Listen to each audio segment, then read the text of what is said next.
സർവശക്തനായ ദൈവത്തിന് പരിശുദ്ധ അമ്മയുടെ മധ്യസ്ഥതയിൽ ഞാൻ നന്ദി പറയുന്നു. എൻ്റെ പേര് ജെയിൻസി. ഞാൻ 2019 ഉടമ്പടി എടുത്തതാണ്. ഞാൻ കോട്ടയം ജില്ലയിൽ കോട്ടയം അതിരൂപതയിൽ മാഞ്ഞൂർ മകുടാലയം ഇടവകയിലായിരുന്നു. ഒരു 1.5 മാസമായിട്ട് ഞാനിപ്പോൾ പുഴിക്കോല് പള്ളി ഇടവക അംഗമാണ്. ഞാൻ 2019 ഉടമ്പടി എടുത്തതിന് പിള്ളേർക്ക് വേണ്ടിയായിരുന്നു. ആ സാക്ഷി ഞാനിവിടെ പറഞ്ഞതാണ്. അതിനുശേഷം കൊറോണയൊക്കെ വന്ന് ഞാൻ പ്രാർത്ഥിച്ചു. പക്ഷേ ഇവിടെ വന്നൊന്നുമില്ല. പിന്നെ 22-ലാണ് ഞാൻ ഉടമ്പടി പുതുക്കിയത്. അത് ഞാൻ പിള്ളേർക്ക് വേണ്ടിയായിരുന്നു. അപ്പോൾ ഞാൻ 2024-ലാണ് ഞാൻ ആ സാക്ഷ്യം പറഞ്ഞത്. അതിനുശേഷം എനിക്ക് കുമളി കുറച്ച് സ്ഥലം ഉണ്ടായിരുന്നു. അതൊന്ന് വിൽക്കാൻ വേണ്ടിയിട്ട് ഞാൻ ഉടമ്പടിയിൽ വെച്ചിരുന്നു.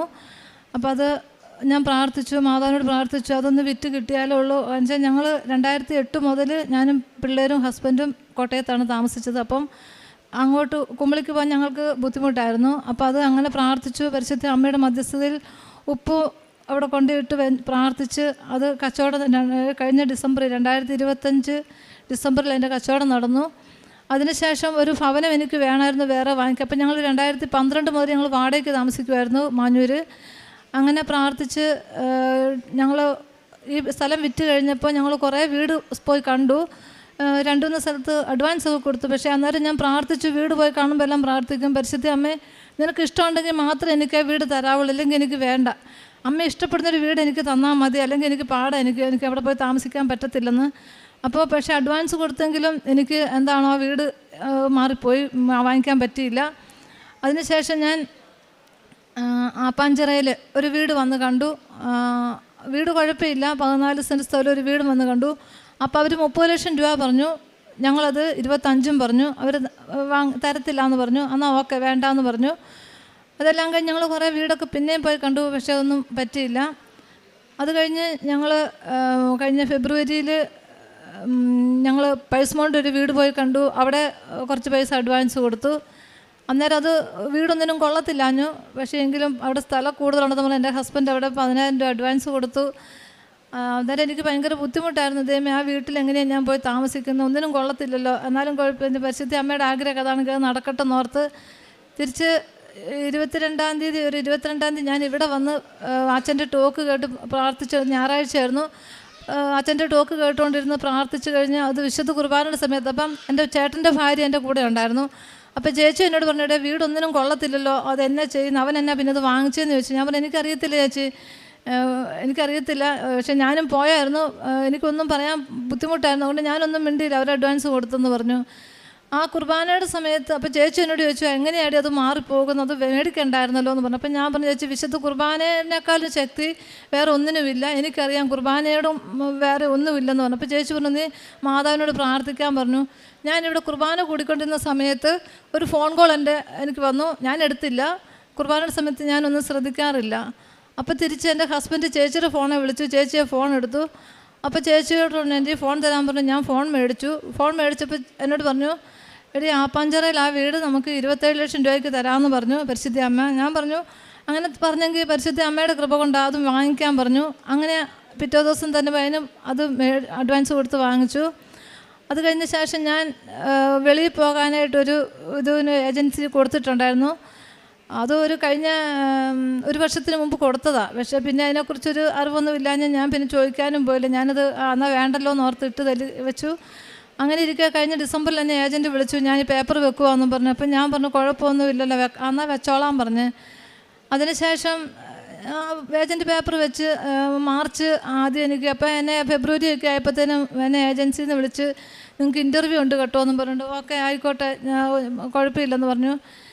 അപ്പം ഞാൻ PCCയുടെ സർട്ടിഫിക്കറ്റിനെ വെച്ചിട്ട് എനിക്കത് കിട്ടിയില്ലായിരുന്നു. അത് ഭയങ്കര ബുദ്ധിമുട്ടായിരുന്നു. അവിടെ ഞാൻ മാതാവിനോട് പ്രാർത്ഥിച്ചു, മാതാവേ എനിക്ക് ഭയങ്കര പരീക്ഷണമാണല്ലോ, എനിക്കത് കിട്ടുന്നില്ലല്ലോ എന്നോർത്ത്.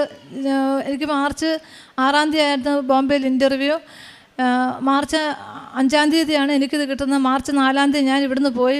അതെനിക്ക് പിന്നെ എൻ്റെ ഹസ്ബൻഡിനെ കിട്ടി. ഹസ്ബൻഡ് എനിക്കത് ഇട്ട് തന്നു. അതിനുശേഷം ഞാൻ ബോംബെ ചെന്ന് കഴിഞ്ഞപ്പോഴാണ് അവിടുത്തെ ഏജൻറ്റ് എന്നെ വിളിച്ചേച്ച് പറഞ്ഞു ബാങ്ക് സ്റ്റേറ്റ്മെൻറ്റ് 6 മാസത്തെ തരാൻ പറഞ്ഞു. അപ്പോൾ എൻ്റെ കയ്യിൽ സ്റ്റേറ്റ്മെൻറ്റ് ഒന്നും ആയിട്ടല്ല ഞാൻ ഇവിടുന്ന് പോയത്. കാര്യം ഏജൻറ്റ് എന്നോട് പറഞ്ഞായിരുന്നു സ്റ്റേറ്റ്മെൻറ്റ് എടുക്കണമെന്ന് പറഞ്ഞായിരുന്നു. പക്ഷേ ഞാൻ സ്റ്റേറ്റ്മെൻറ്റ് എടുത്തില്ല, ഞാൻ മറന്നു പോയായിരുന്നു എടുക്കാനായിട്ട്. തിരിച്ച് ഞാൻ അവിടെ ചെന്ന് കഴിഞ്ഞപ്പോൾ അവരെന്നെ ഒത്തിരി വഴക്ക് പറഞ്ഞു, നിങ്ങൾ സ്റ്റേറ്റ്മെൻറ്റ് ഇല്ലാതെ വന്നു, നിങ്ങൾ എന്ത് കാരണം അങ്ങനെ എങ്ങനെയാണെന്നൊക്കെ പറഞ്ഞു. എന്നെ ഒത്തിരി ചീത്ത പറഞ്ഞു. ഞാനതെല്ലാം മാതാവിനോട് പ്രാർത്ഥിച്ചു, മാതാവ് ഇതെന്ത് പരീക്ഷണ, എനിക്ക് ഇതും പറ്റുന്നില്ല എന്നൊക്കെ ഓർത്ത് ഞാൻ അവിടെ നിന്ന് കരഞ്ഞു, ഒത്തിരി കരഞ്ഞു. അവിടെയുള്ള ഏജൻറ്റ് എന്നെ വഴക്ക് പറഞ്ഞു, ഇവിടെയുള്ള ഏജൻറ്റ് എന്നെ വിളിച്ച് വഴക്ക് പറഞ്ഞു. നിങ്ങൾ അപ്പം എന്നെ 2 ഏജൻറ്റും എന്നെ കുറേ ചീത്ത പറഞ്ഞു. ഞാനെന്ന് മാതാവിനോട്, എൻ്റെ മാതാവ് ഇതെന്ത്, നീ എന്നെ ഒന്ന് സഹായിക്കുക, എന്നെ ഒന്ന് സഹായിക്കുമെന്ന് പറഞ്ഞാൽ അവിടെ നിന്ന് വിശ്വാസ പ്രമാണം ചൊല്ലി ഒത്തിരി പ്രാർത്ഥിച്ചു. പിറ്റേ ദിവസം രാവിലെ 6-ാം തീയതി, മാർച്ച് 6-ാം തീയതി ഇൻ്റർവ്യൂവിന് ഞാൻ ബോംബെ എംബസിയിൽ ചെന്ന് അവിടെ ചെന്നപ്പോൾ എല്ലാ ഏജൻറ്റ് എന്നോട് സ്റ്റേറ്റ്മെൻറ്റ് താ. ഞാൻ പറഞ്ഞു, സാറേ ഞാൻ വീട്ടിൽ ചെല്ലിട്ട് ഞാൻ അയച്ചു തരാം. അങ്ങേര് പറഞ്ഞില്ല, പറ്റത്തില്ല, ഞങ്ങൾക്ക് ഇന്ന് തന്നെ കിട്ടണമെന്ന് പറഞ്ഞു. അപ്പം ഞാൻ വേഗം എൻ്റെ ഹസ്ബൻഡിനെ വിളിച്ചു പറഞ്ഞു, ചേട്ടായി ബാങ്കിലൊന്ന് ചെല്ലാവോ, ഒന്ന് ചോദിക്കാവോ. അപ്പോൾ എന്നോട് പുള്ളി പറഞ്ഞില്ല, അവർ തരത്തില്ല, ഞാൻ ചെന്നാൽ തരികയില്ല. അപ്പം ഞാൻ വേഗം ഞങ്ങളുടെ പഞ്ചായത്ത് മെമ്പറിനെ വിളിച്ചു. അപ്പോൾ പുള്ളി പറഞ്ഞു, ഞാൻ ചെന്ന് പറയാം എന്ന് പറഞ്ഞു. പുള്ളി ചെന്ന് പറഞ്ഞിട്ടും അവർ ബാങ്കുകാർ തരത്തില്ലെന്ന് പറഞ്ഞു. ഞാൻ അവിടെ കയറിയെടുത്തെല്ലാം ഞാൻ ഒപ്പിട്ട് വിശ്വാസ പ്രമാണം ചൊല്ലി പ്രാർത്ഥിച്ചു. അതിനിടയ്ക്ക് അവർ ഇംഗ്ലീഷ് കുറേ എനിക്ക് പഠിക്കാനിട്ട് തന്നു. എനിക്കിതൊന്നും അറിയത്തില്ല, ഇംഗ്ലീഷിൻ്റെ ABCD എനിക്കറിയത്തില്ല. ഞാൻ എന്നാ ചെയ്യും? പരിശുദ്ധ അമ്മ, എനിക്ക് ഹിന്ദിയാണെങ്കിൽ എന്നോടെല്ലാം ചോദിച്ചാൽ എനിക്കറിയാം, എനിക്ക് ഇംഗ്ലീഷ് ഒന്നും അറിയത്തില്ലല്ലോ എന്ന് പറഞ്ഞ്. അങ്ങനെ ഞാൻ ഇൻ്റർവ്യൂ അറ്റൻഡ് ചെയ്തപ്പം അവർ ചോദിച്ചത് മുഴുവൻ എന്നോട് ഹിന്ദിയായിരുന്നു. അതും പരിശുദ്ധ അമ്മയുടെ കൃപയാൽ എന്നെ അവിടെയും പരിശുദ്ധ അമ്മേനെ അനുഗ്രഹിച്ചു. അത് കഴിഞ്ഞ് ഞാൻ ഇൻ്റർവ്യൂ അറ്റൻഡ് ചെയ്തിട്ട് ഇങ്ങോട്ട് ഇറങ്ങിയപ്പം ഒരാൾ എന്നോട് ഒന്ന് ചോദിക്കുക, എന്തിനാ കുറേ നേരമായല്ലോ കരയുന്നതെന്ന്. അപ്പം എനിക്ക് അപ്പടി ഇതായിരുന്നു, ഞാൻ അറിയത്ത പോലും ഇല്ല, ഇതാരാണോ എന്നോട് ഇങ്ങനെ ചോദിക്കുന്നത്. അപ്പം ഞാൻ ചോദിച്ചു, മലയാളിയാണോ എന്ന് ചോദിച്ചു. അപ്പം എന്നോട് പറഞ്ഞു അതേന്ന് പറഞ്ഞു. അപ്പം ഞാൻ പറഞ്ഞു, സാറേ ഞാൻ സ്റ്റേറ്റ്മെൻറ്റ് എടുക്കാതെ വന്ന്, എനിക്ക് 6 മാസം സ്റ്റേറ്റ്മെൻറ്റ് വേണം, ഇവിടെ എനിക്ക് സ്റ്റേറ്റ്മെൻറ്റ് എങ്ങനെ കിട്ടത്തൊന്നുമില്ലല്ലോ. അന്നേരം ഇയാൾ എന്നോട് പറയുക, അതിനെന്തിനാ സങ്കടപ്പെടുന്നത്, ഇത്ര അടുത്തല്ലേ ബോംബെ എംബസിയുടെ അടുത്തല്ലേ ബാങ്ക് SBI ഉള്ളത്, നിങ്ങൾക്ക് പോയി എടുക്കാമല്ലോ എന്ന്. ഞാൻ പറഞ്ഞു, സാറേ എനിക്കറിയത്തില്ലത്. അന്നേരം വേഗം ഏജൻറ്റിനോട് ആ ആൾ പറയുക, അവർക്ക് വേഗം ഗൂഗിൾ മാപ്പ് ഇട്ട് കൊടുക്കുക, അവർ പോയി എടുത്തുകൊണ്ട് വരട്ടെ എന്ന്. എനിക്ക് അവിടെ എന്നെ സർവശക്തനായ ദൈവമാണ് അതെന്നെ അവന് പരിശുദ്ധ അമ്മയുടെ കൃപയാൽ എന്നെ അനുഗ്രഹിച്ചതെന്ന് എനിക്ക് 100% ഞാൻ വിശ്വസിക്കുന്നു. അതെൻ്റെ പരിശുദ്ധ അമ്മയുടെ കൃപ തന്നെയാണ്, എനിക്കത് അറിയാം. അങ്ങനെ അവിടെയും പരിശുദ്ധ അമ്മ, ഞാൻ എന്നിട്ട് അവർ ഗൂഗിൾ മാപ്പ് ഇട്ടു. ഞാൻ ഒരു 10 മിനിറ്റ് പോലും എനിക്ക് നടക്കണ്ടായിരുന്നു. അവിടെ പോയി ഞാൻ വെറും 120 രൂപ കൊടുത്തതേ ഉള്ളൂ. എനിക്ക് 6 മാസം സ്റ്റേറ്റ്മെൻറ്റ് അവിടെ എടുത്തു തന്നു, അത് ഞാൻ കൊണ്ട് കൊടുത്തു. അങ്ങനെ ഞാൻ ഇവിടെ വന്ന് നാട്ടിൽ വന്ന് ഇതെല്ലാം ചെയ്ത് കഴിഞ്ഞിരുന്നപ്പം മെയ് മാസം 14-ാം തീയതി ഞാൻ പുതിയ വീട്ടിലോട്ട് കയറി താമസിച്ചു. അത് എനിക്കറിയത്തില്ല, അന്ന് കർത്താവിൻ്റെ സ്വർഗ്ഗാരോഹണ തിരുനാളെന്ന് എനിക്കറിയത്ത് പോലുമില്ല. അന്ന് മെയ് 14-ാം തീയതി ഈശോയുടെ സ്വർഗ്ഗാരോഹണ തിരുനാൾ അന്ന് എന്നെ. അപ്പം ഞാൻ അച്ഛനോട്, അച്ഛാ വീട് വെഞ്ചിരിക്കുന്ന കാര്യം പറഞ്ഞപ്പോൾ അച്ഛൻ പറഞ്ഞു, ഓ നല്ല ദിവസമാണല്ലോ ഇന്ന് സ്വർഗ്ഗാരോഹണ തിരുനാൾ. ഞാൻ പറഞ്ഞു, അച്ഛൻ എനിക്കറിയത്തില്ല, അതും പരിശുദ്ധ അമ്മ എന്നെ ആക്കി തന്നതാന്ന് പറഞ്ഞു. ഞാൻ കയറി താമസിച്ച് മെയ് 14-ാം തീയതി കയറി താമസിച്ചു.